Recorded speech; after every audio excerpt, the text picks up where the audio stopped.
The VA Medical Center in Albuquerque opened to the dry whisper of desert wind and the hum of aging HVAC units. I walked through its sliding glass doors with boots caked in the red New Mexico dust, sun-faded jeans stiff from heat, and a canvas coat too heavy for June, but I wore it anyway. Habit mostly. I handed over my ID card, the same one I hadn't shown in over 2 decades. It was cracked at the edges, the photo sun-bleached, the lamination curling like old bark. The guard chuckled, holding it between his fingers like something pulled from a Cold War film reel. Expired before my mom got her learner's permit, he said. His partner joined in with a snort, tapping the card against the scanner. I didn't laugh. Just stood still, watching the machine. Then the screen lit up. Not red. Not green. Gold. A black triangle rotated slowly inside a circle. The guards' faces changed. No more jokes. The door behind me locked with a hard metallic thud. Air vents went silent. Radios crackled to life. Then silence again, thick as the heat rising off the asphalt outside. I didn't move. To my left, a janitor with a mop froze mid-sweep. Young. Couldn't have been more than 20. I caught him staring. Eyes wide, mouth slightly open. His hand trembled a little on the mop handle. And then came the guards again, new ones, armed. One of them reached for his radio like it might explain what the screen just showed. I could have told them it wouldn't. The protocol it triggered wasn't written down anymore. Not in any manual. Only 6 of us ever knew what it meant. 5 are gone. I am the 6th. And it started to rain, the rare kind of desert rain that feels like memory instead of weather. As it tapped against the VA's dusty glass, no one said a word. I took the ID back, tucked it inside my sleeve, and waited. I stood still while the security staff scrambled. Radios chirped sharp static, codes flying past like bursts of gunfire, none of them matching what blinked on the scanner. A nurse peeked from behind the check-in desk, caught sight of the emblem on the screen, and quietly stepped back. The young janitor hadn't moved. I could feel his eyes still locked on me. Not in fear. In recognition. After a minute, a woman in uniform appeared at the far end of the corridor. Clean cut. Mid-40s. No clipboard. No wasted steps. Her eyes scanned the guards, then settled on me. Calm, direct. Major Karen Doyle, she said. Her voice was even, but I heard the strain underneath. Not fear. Something deeper. Reverence, maybe. She looked at the screen. The rotating triangle hadn't stopped. She didn't ask for my name. Just whispered, "No way," under her breath and opened a red folder she'd brought tucked beneath her arm. Inside, a sealed document. Red classified. Still marked with thermal ink, one of those that glow if tampered with. She held it flat with both hands, tilted so only I could see. The words were burned into my memory like smoke scars. Operation Green Ash. Level Indigo. Command override, active. Doyle looked up at the guards. "She's not to be touched," she said, voice clipped now, sharper. Not escorted. Not questioned. This isn't protocol. This is history. "Is this real?" one of the guards asked, his voice hollow. She didn't answer. Just nodded at the janitor still frozen near the wall. "You. What's your name?" "Tyler," he said, almost whispering. "You saw her ID?" He nodded. "My dad had a photo," he said quietly. "From Iraq. A woman with a hand on his chest. He was bleeding out. He called her the ghost that saved him." Major Doyle didn't blink. "Then you understand. More than anyone here, you understand what's walking in this building." I said nothing. I never liked talking about green ash. It was the kind of op they scrubbed from the servers before the debrief ended. Black site. Middle East border country. 6 operatives. 1 exit. 5 bodies never recovered. Just mine. They thought I died too. I let them think that. Let the world forget. Moved back to the desert and disappeared into dust and time. But something had changed. The scanner knew my ID. Someone somewhere had kept the ghost alive in the system. And now the ghost had come walking. "Ma'am," one of the guards said to Doyle. "What do we do now?" She took a breath. "We follow procedure. Level Indigo means internal lockdown. She goes where she chooses. And nobody gets in her way. Nobody gets in her way." The phrase felt heavy. It always did. I stepped forward. Past the station. Past the nurses. The elevators were still frozen, emergency protocol. But I took the stairs. 1 floor up. Then another. They let me move, but I felt the air around me thicken. The kind of silence that follows a siren. That sits on your chest and waits to see what happens next. When I reached the 3rd floor, I turned toward records. Not because I needed anything from them. I'd left all that behind. But because I needed to see if the name was still there. If they'd erased us. The file room was sealed. A young clerk stepped forward, ID badge swinging from his neck. "Can I help you, ma'am?" I didn't answer. Just looked at the room behind him. He stepped aside. Inside, rows of drawers, physical records. Red folders. Cold casework. I walked until I found the drawer labeled Green GZ. Opened it. It wasn't empty. The name was there. My name. My team. One page. I traced the edge of the file with my finger. Behind me, the air shifted again. Tyler had followed. Not close. Just enough to bear witness. "You're real," he said quietly. I always thought maybe my dad was just remembering wrong. I turned to him. He wasn't. He remembered what mattered. He nodded. "I looked you up once. Your name never came up. Not in any unit list. Just vanished. That was the idea." Tyler looked at the file. "What happened back then?" I paused. "Everyone else died," I said. "We were left out there for 6 days. Then a drone strike wiped the grid. But I made it out." "How?" I walked. There wasn't more to say. Tyler didn't push. Instead, he looked at the file again. "Why are you here now?" I looked past him. Out the narrow third-floor window. To the Sandia Mountains, washed in heat haze. To see if the world remembers. Tyler nodded again, slow. Then he straightened, almost subconsciously, his stance squaring like a soldier reporting for duty. Outside, the wind had picked up.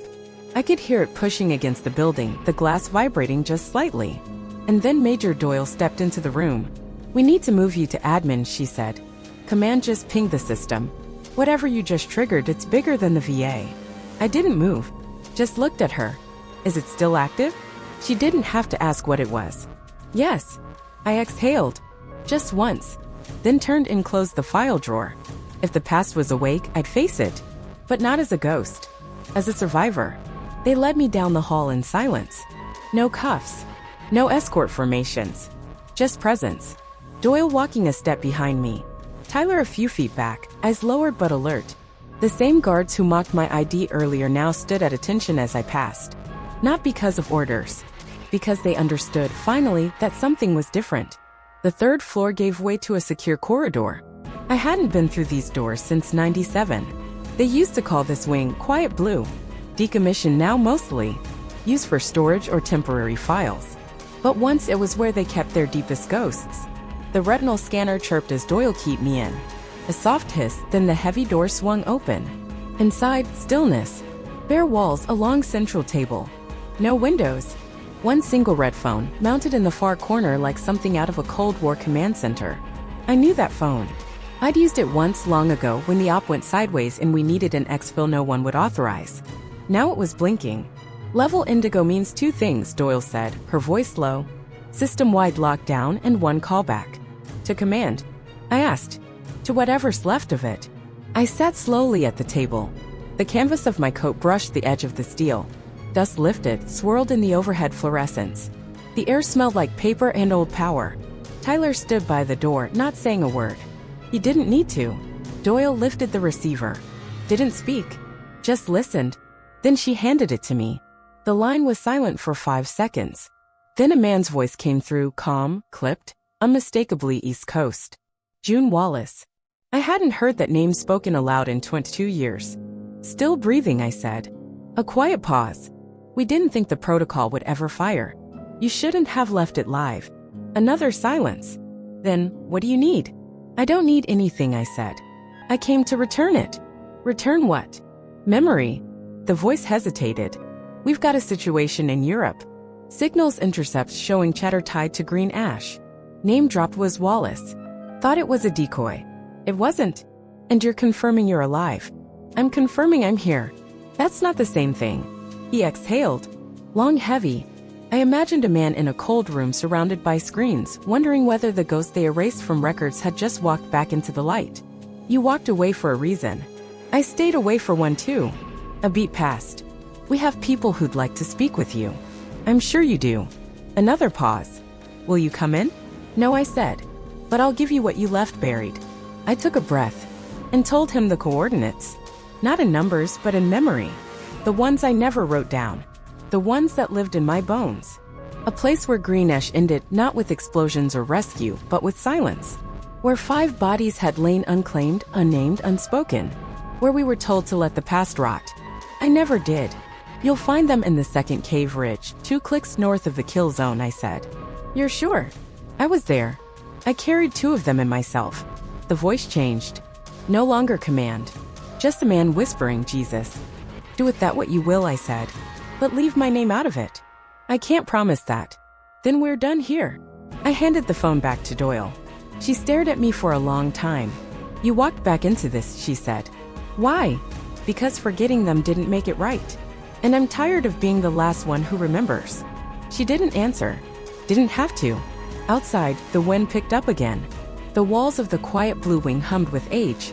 I stood, coat falling back into place, and nodded to Tyler. Time to leave. We walked through the corridor. No alarms this time. Just quiet acknowledgement. The guards stepped aside as we passed.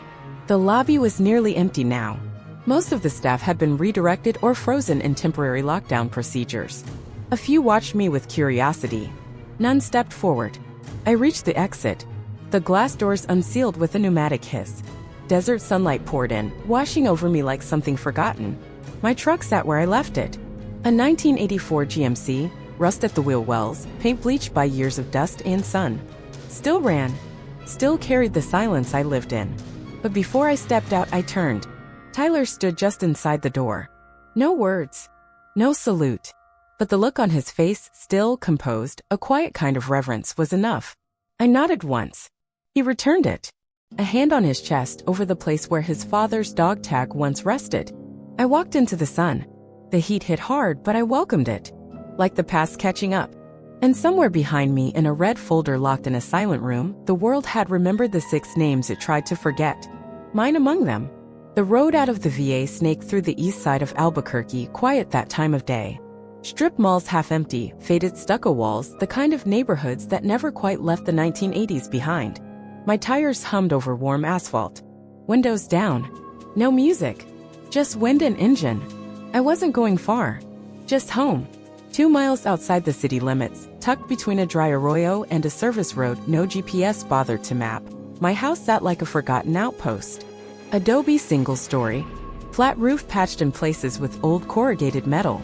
Fence made of chain link and wood slats. Dogs barked somewhere down the valley, restless as ever. I parked, engine ticking into silence. Inside, the air was cool and dim. Concrete floor. A few pictures on the shelf. None of me. Just landscapes, old teammates. One small frame near the sink, a photo from Fallujah. A young Marine smiling weakly, blood on his sleeve, my hand on his chest. Tyler's father. I set the file folder on the kitchen table. Not the one from the VA. My own. I'd kept it sealed since 1999. Not for secrecy. For survival. Inside, dog tags. Mine and 5 others. A strip of blood-soaked cloth from Delaney. An old photo of Reyes laughing mid-ration. A bullet casing from Kinley's final sidearm. And a piece of folded paper coordinates.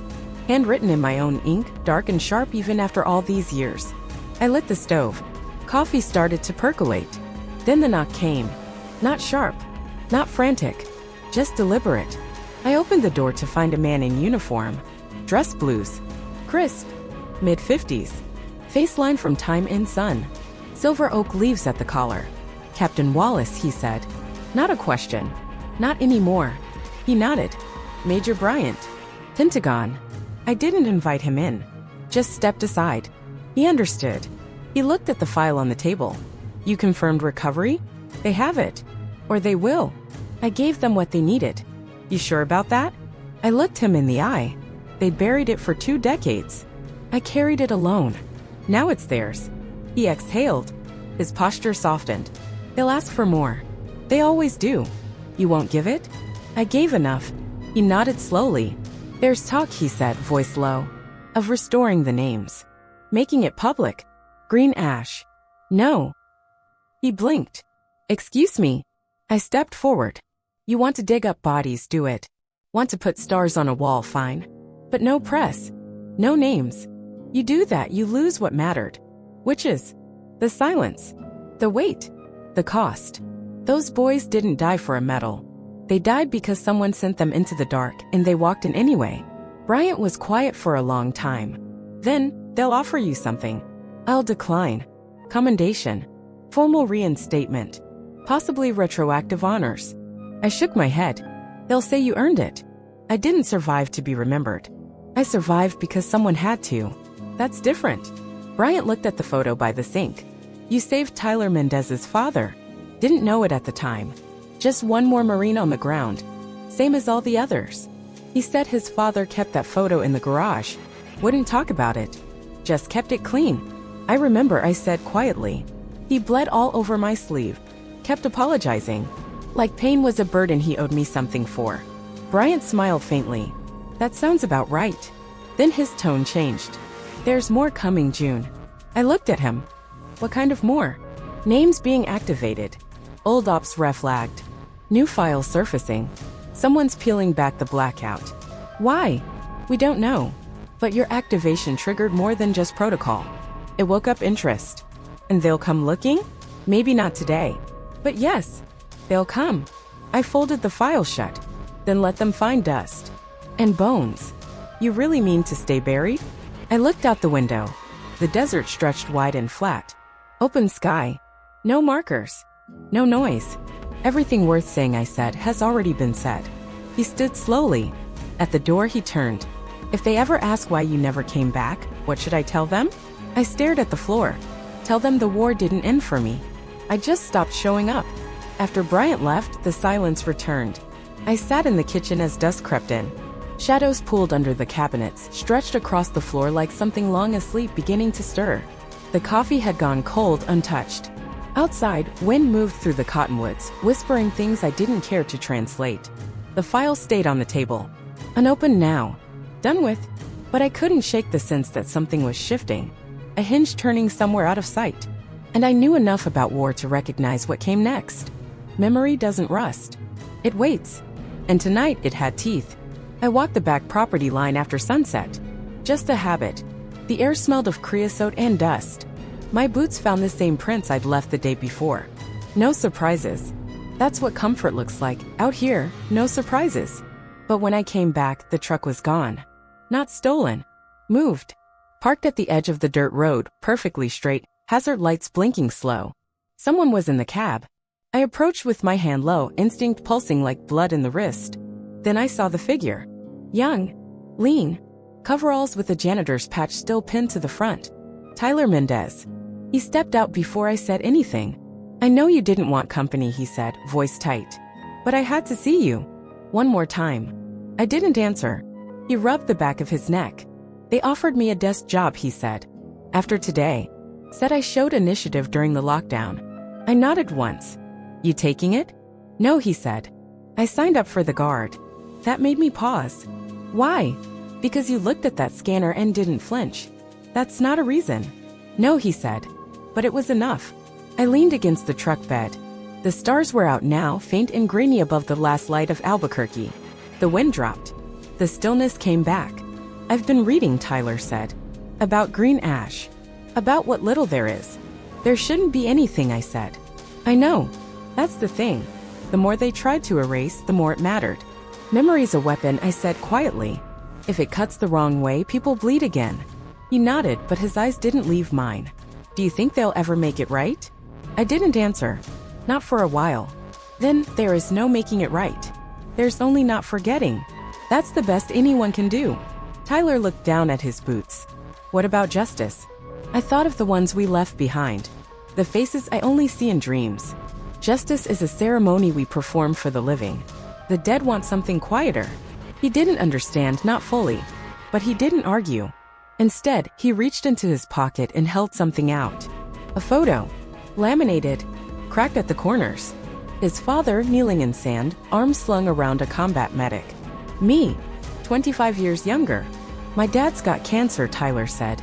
I looked at the photo again. At the eyes that still burned through the grain. He said if I ever found you, Tyler added, I should tell you he didn't forget. That he saw what you did. That he's still trying to live up to it.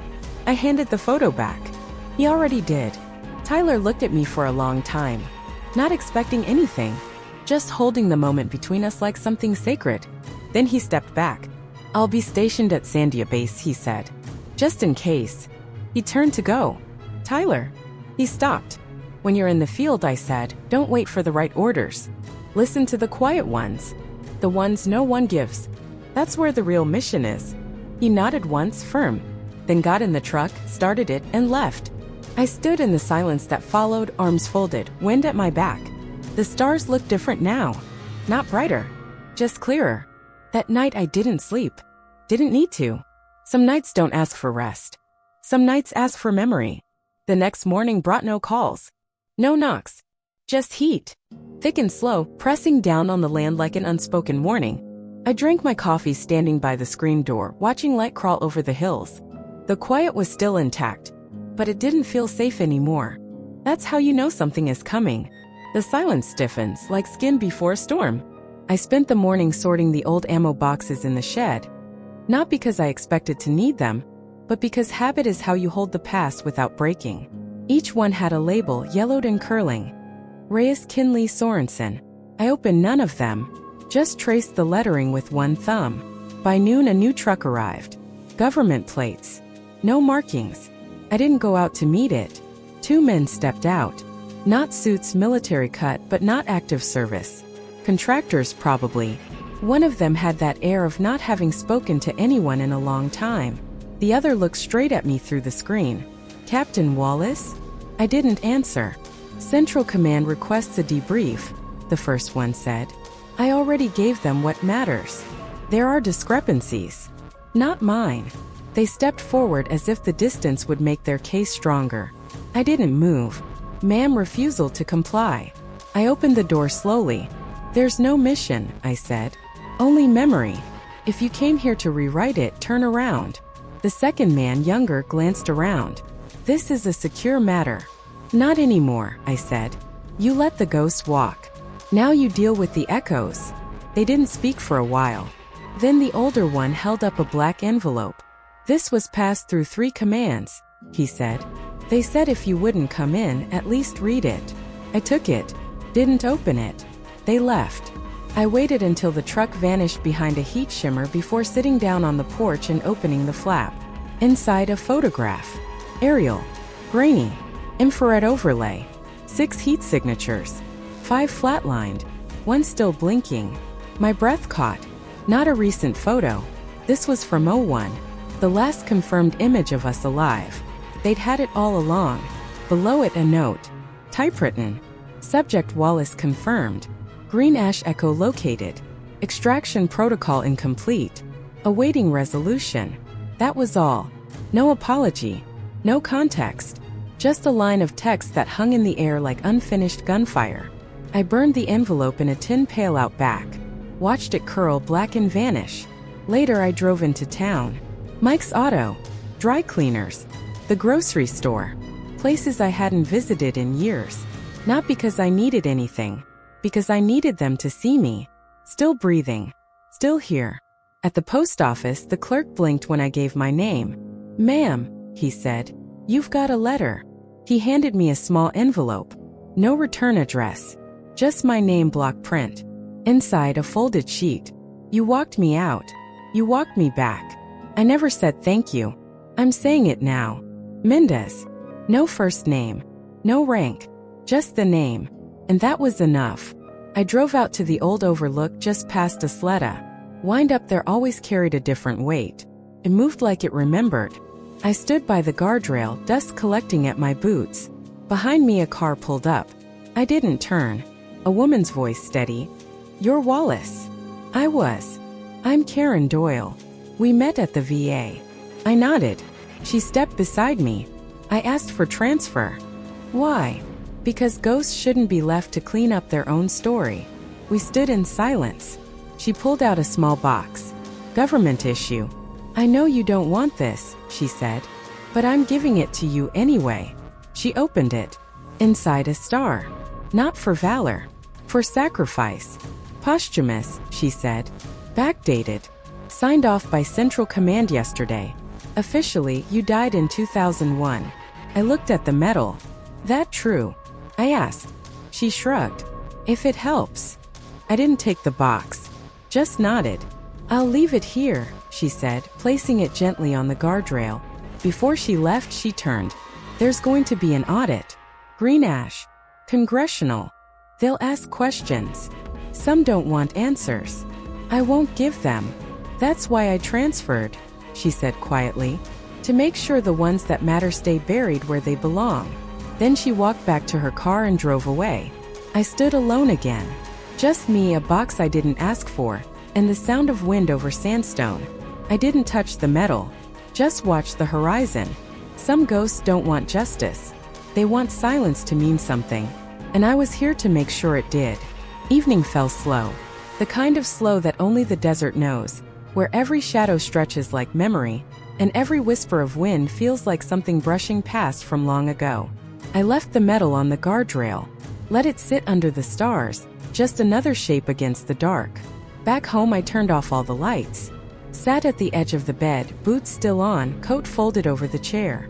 The house hummed gently, a low rhythm of old wires and old wounds. They had remembered me. That was enough. I didn't want a medal, didn't need the name back on a list. What I needed was the look in Tyler's eyes when he saw the photograph, the weight in Doyle's voice when she said, "They told us you wouldn't come back." And they were right, because I never did. Not really. But I left something behind at that overlook, quiet proof that I'd carried my dead as far as I could, then let them go in silence. In the morning, I would drive back, not to retrieve the medal, just to see if it was still there. If it wasn't, I'd understand. If it was, I'd let it be. The world forgets people like us. But sometimes, for one breath, one day, someone remembers. And in that breath, we live again. Not as heroes, not as ghosts, just as the ones who endured.